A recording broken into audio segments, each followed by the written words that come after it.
Los juegos de terror han cambiado a lo largo del tiempo. Para hacernos una idea, vean este juego. Se llama Haunted House de 1982, el cual salió para la consola de Atari 2600. En este eres un detective que investiga una casa embrujada y tiene que descubrir pistas mientras evita a los fantasmas para llegar al tesoro. A simple vista no parece que dé mucho miedo, y es normal, ya que hoy en día tenemos el concepto de terror muy diferente a como era en ese entonces. Pero gracias a este juego es que se creó el género de terror en los videojuegos. Y bueno, ya muchos años después se crearían joyas de videojuegos. Pero eso será más adelante. Con Haunted House vimos el primer concepto de terror en un videojuego, y que bueno, muchos aspectos todavía se mantienen. Así que en este video vamos a dar un recorrido por el terror en los videojuegos, y cómo han cambiado a lo largo del tiempo. Después de Haunted House salieron muchos otros juegos que también se consideraban de terror, como el Dead May 5000, que es un juego donde estás en el último piso en un edificio y tendrás que salir de ahí antes de morir de hambre mientras luchas con enemigos y resuelves puzzles. Y también está el Hunt the Weapons, donde tendrás que ir por cuevas mientras intentas cazar un monstruo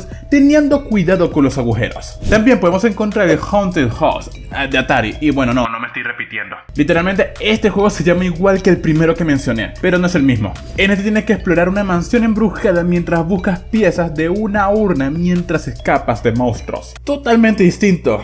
En estos juegos podemos ver elementos que tienen casi todos los juegos de terror: resolver puzzles, escapar de algo o tener cuidado de algo. Pero todavía no llegaba a tener la atención suficiente para que se caracterizara como juego de terror, como los juegos de terror que conocemos ahorita, pues. Eso hasta que llegó el primero, que se podría decir que realmente empezó el género del terror, o el primero más relevante en su época, fue 3D Monster Maze. Este era un juego de primera persona que tenía que moverse por pasillos mientras escapaba de un dinosaurio. Y mientras escapabas te aparecían mensajes que te decían si el dinosaurio te había visto, o si estaba cerca, o si estaba justo detrás de ti. Este juego en su época asustó a muchos en su tiempo. Y si nos podemos ver, este juego y los anteriores tenían como concepto del terror la tensión de algo. Y bueno, eso no está nada mal. O sea, realmente hay juegos de hoy en día que también sigue teniendo esa temática. Hasta se podría decir que es lo central cuando hablamos de terror. Pero obviamente por culpa de esto se genera un malentendido, ya que esto logra que juegos que realmente no se considerarían de terror se convierten en terror. Pongamos un ejemplo como Castlevania. En su tiempo este juego se consideraba un juego de terror, y aquí va un punto muy importante, y es que parece que los juegos de esa época se centran más en lo tétrico que en cualquier cosa, como en Castlevania, que literalmente tenía todos los medios: música de tensión, fonos tétricos y enemigos escalofriantes. Pero de todas maneras esto no se puede considerar un juego de terror. Y sinceramente creo que lo que no lo puede hacer un juego de terror es que literalmente te puedes defender completamente. Pero ojo, no me malentiendan. No estoy diciendo el por que te puedas defender deja de ser un juego de terror. Pero la manera que está basada Castlevania lo hacía con características especiales de un juego de plataforma. Y aunque bueno, si puedan tener su momento de tensión y tal, esto no lo hace un juego de terror. Pero bueno, creo que me salté un poco bastante con Castlevania. Así que bueno, retrocedamos un poco. Después de Monster Maze salieron varios como Halloween de 1983, donde eres una niñera que tiene que salvar a los niños que están siendo asesinados por una persona. Este es un buen juego, También podemos encontrar el de Scream de 1985. Este survival horror trajo cosas como muertes permanentes que hacían que estuvieras en tensión todo el tiempo. Y en 1989 llegaría otro de los juegos que sentaría en el género, el cual es Sweet Home, obviamente basada en la película. Era un juego de estilo RPG donde un grupo de creadores de documentales se adentran en una mansión destruida de un artista, pero antes de que se den cuenta, se encuentra atrapados en ella. Aquí hago un inciso: ¿qué coño les pasaba a los juegos de terror en esa época con las mansiones? O sea, bueno, siguiendo con el juego, este tiene muchos enemigos, puzzles y muchos finales, cosas que ya tenían algunos juegos anteriores, pero esto lo trajo a un nuevo nivel. Y unos años después llegaría uno de los juegos de terror más reconocidos, y sí, estoy hablando de Alone in the Dark en 1992. O sea, papi, este es un clásico, el cual nos trajo en un mundo 3D y una temática muy diferente, ya que aunque había combates, esto era muy escaso y tenías que apañarla más con astucia y corriendo y esquivando a los enemigos. Y bueno, estos dos juegos marcarían un antes y un después en el género de terror. Después de ese clásico vendría otros juegos como The Seven Ghosts en 1993. Este era una película interactiva que mezcla el live action con modelo 3D, donde como siempre estarás en una mansión resolviendo puzzles y revelando la historia. Aquí no ha cambiado nada. Otro que podemos encontrar es el Cloud Tower en 1995. En esta vemos de primera mano lo que es estar atrapado sin poder defenderte. como se verían en muchos juegos futuros. En el juego controlamos a la protagonista con el clic y cada interacción que hagamos podría llevar a la muerte. Y no tienes ninguna manera de defenderte salvo correr. Una fórmula que se ve mucho en los juegos de terror que conocemos hoy en día. Un año después saldría otro de los grandes, que cambió absolutamente todo el género, el Resident Evil. Y para no repetirme, pondremos otro que también marcó la industria y se sigue recordando hoy en día, el Silent Hill. Estos dos trajeron todo lo que habíamos visto hasta ahora y lo potenciaron, yéndose por lo psicológico y los momentos de impotencia. Que bueno, aunque es cierto que te puedes defender, en muchos casos era inútil. Y casi en todo, la mejor opción era escapar. Estos dos cambiaron para siempre todo lo que conocíamos sobre los juegos de terror. Y muchos intentaron copiar esa temática, pero solo hacían que todo se volviera más genérico. Pero eso no le quitaría lo bueno. Ya después de ese exitazo, salieron más juegos como Blair Witch Project en el 2000, Silent Hill 2 en el 2001. Esta fue la secuela del primero y que realmente tuvo más impacto que el primero. También salió el Fatal Frame 1 y 2, que fue en el 2001 y en el 2003, que es un juego que te mantiene siempre en tensión y tu única arma es una cámara. Algo que tomarían en cuenta para un futuro.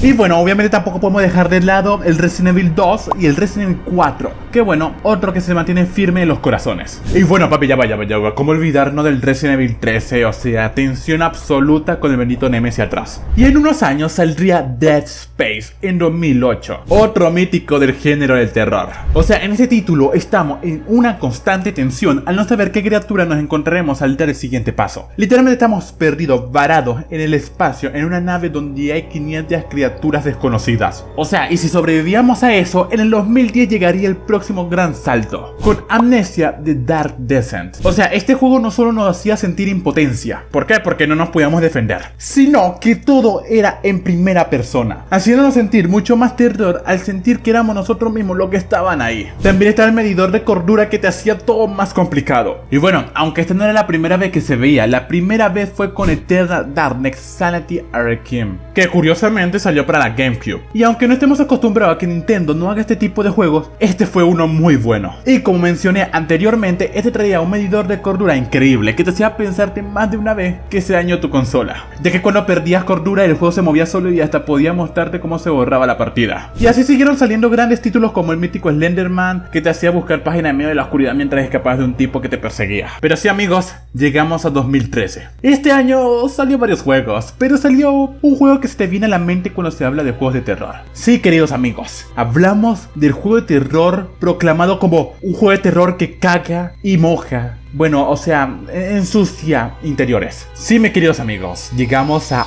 Outlast. Un juego, bueno, en la que tendrás que utilizar tu cabeza. Y bueno, obviamente tus piernas para sobrevivir. Estando en un lugar repleto de locos que te quieren matar, o bueno, tal vez te quieren hacer otras cosas, quién sabe. Pero lo que sí sé es que no es nada bueno. Y bueno, sí, también tu única cosa a tu disposición es tu cámara que te permite ver en la oscuridad, dando momentos muy escalofriantes. Hasta ahora todo parecía seguir una temática clara para los juegos de terror, orientado más al terror psicológico, pero las ideas no terminaron y en 2014 todo cambiaría y llegarían dos juegos que lo cambiaron todo. Pero antes de hablar de ellos mencionaré otros juegos que también salieron ese año y también son, bueno, unas joyas. Uno de ellos es el Devil Within, un juego maravilloso que te llena de tensión y misterios. Y sinceramente tengo que ser sincero con ustedes, no puedo decir nada bueno de este juego, la verdad. No después de quedar traumatizado con el modo Kumo. Yo sinceramente no sé quién inventó esa dificultad, pero me hizo, mira, me hizo odiar este juego, de verdad. O sea, llevo horas en este juego y es muy bueno todo, o sea, me lo pasé en normal, en difícil y mira 10 juegazo. Pero consejo, si le encanta este juego, no lo jueguen en modo Kumo. No lo jueguen en modo Kumo. Y bueno, después de este juego, el segundo que quiero mencionar es el Alien Isolation. Y bueno, este juego también lo odio. Pero bueno, eso ya es culpa mía. El juego en sí es increíble. Están en constante concentración para toparte con ningún enemigo. O sea, ya que aunque tengas algunas armas como el lanzallamas, no sirven para una mierda. Pero bueno, sinceramente lo que destaco de este juego es la inteligencia que tiene el xenomorfo, el cual te puede matar aunque estés escondido media hora. Pero bueno, la inteligencia de este alien es increíble, de verdad. Pero bueno, ahora sí tocó lo principal. Los dos juegos que le dieron un cambio al género de terror. Bueno, dos entre comillas. Y pronto sabrán el porqué. El primero es el fantástico y queridísimo Five Nights at Freddy's. Una saga que llegó a tal punto de popularidad que a día de hoy siguen sacando juegos. Y normal, este primer título cambió el terror, trayéndonos el concepto de jumpscare, que aunque no era muy novedoso, se hizo popular por este juego. Y bueno, el juego es muy simple. Miras cámaras, prendes luces volteas y cierras puertas. O sea, con esas mecánicas súper simples cambió todo un género. Aunque es simple entre comillas, porque estar pendiente de todo, intentando hacer todo lo más rápido posible para sobrevivir e intentar que no se acabe la batería, todo eso con el miedo constante de que te pueda saltar algo a la cara de repente, bueno, es impresionante. Y les digo una cosa, lo que logró Five Nights at Freddy's definitivamente no es pequeño. Y el otro y el último que cambió el género del terror fue la demo de PT Silent Hill. O sea, todo en esta demo es increíble. El ambiente, los gráficos, los sonidos, los acertijos, todo lo que pudo ser y todo lo que terminó siendo increíble. Y bueno, es una pena que nunca se diera a la luz este increíble proyecto, sinceramente. Pero sí está ahí para dejar en alto lo que pudo haber sido. Y bueno, gracias a eso se inspiraron otros juegos como Resident Evil 7. Y con esto terminamos nuestro recorrido por los cambios y los juegos que generaron esos cambios en el género del terror. Así que sin más nada que decir, espero que les haya gustado el video y lo compartan. Adiós.